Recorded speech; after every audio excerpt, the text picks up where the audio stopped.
हम आदिकाल से इन जंगलों में वास करते आए हैं। ये जंगल हमारे हैं। धर्म परिवर्तित करके अंग्रेज हमसे हमारे जंगल नहीं छीन सकते। भाइयों, अंग्रेजों के सामने मत झुको, आत्मसम्मान के लिए खड़े हो। बिरसा के अनुयायी गांव-गांव में जाकर बिरसा की इस शिक्षा का प्रचार करने लगे। उसके कहने से वनवासियों ने अंग्रेजों को लगाम देना बंद कर दिया। ये सब देख अंग्रेजी हुकूमत तिलमिला गई और उन्होंने बगावत भड़काने के जुर्म के लिए बिरसा को 2.5 साल की कठोर कारावास की सजा सुनाई। लेकिन बिरसा का आंदोलन अब रुकने वाला नहीं था। न वनवासियों ने लगान दिया, न बेगारी की। बिरसा के छूटने पर सारे वनवासी उसके गांव में इकट्ठा हो गए।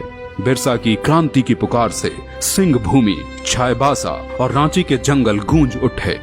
अब वक्त आ गया है जब हम अपनी जमीनें अंग्रेजों से वापस लेंगे और एक नए सतयुग का आरंभ होगा।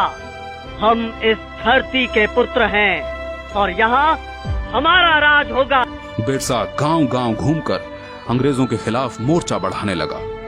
बिरसा के अनुयायी तीर कमान से लड़कर भी अंग्रेजों की बंदूकों पर भारी पड़ने लगे। वे जंगल से आते और अंग्रेजों को मारकर गायब हो जाते। जिस तरह बिरसा हम पर और हमारे ठिकानों पे हमला कर रहा है, ऐसे तो ईसाई धर्म का यहाँ अंत ही हो जाएगा। बिरसा वनवासियों को ईसाई बनने नहीं देगा। हम बिरसा के सिर पर भारी इनाम रखेंगे, फिर देखते हैं वो भागकर कहाँ जाता है। हाँ, क्यों नहीं? रुपयों के लालच से भी किसी वनवासी ने बिरसा से गद्दारी नहीं की और अंग्रेजों को एक के बाद एक हार का सामना करना पड़ा।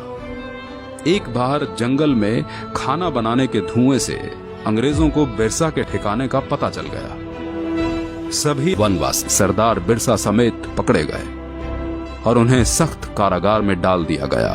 बिरसा की कमर और पैरों में लोहे की बेड़ियां डाल उसे एक छोटी सी कोठरी में बंद कर दिया गया।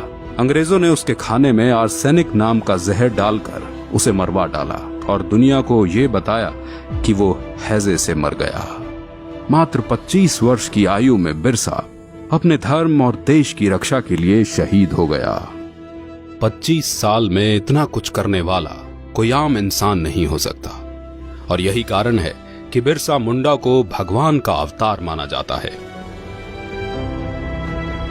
आजादी के बाद कांग्रेस की सरकार बन गई और उन्होंने ईसाइयों को खुश करने के लिए भगवान बिरसा मुंडा के इतिहास को पुस्तकों से गायब करवा दिया।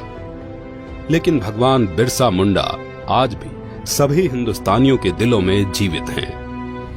हम चाहे गांव में रहते हों या शहरों में, हम सब वनवासी हैं, क्योंकि हम सब जंगलों से ही तो आए हैं। भगवान बिरसा मुंडा सभी वनवासियों के भगवान हैं। वो हमारे भगवान हैं।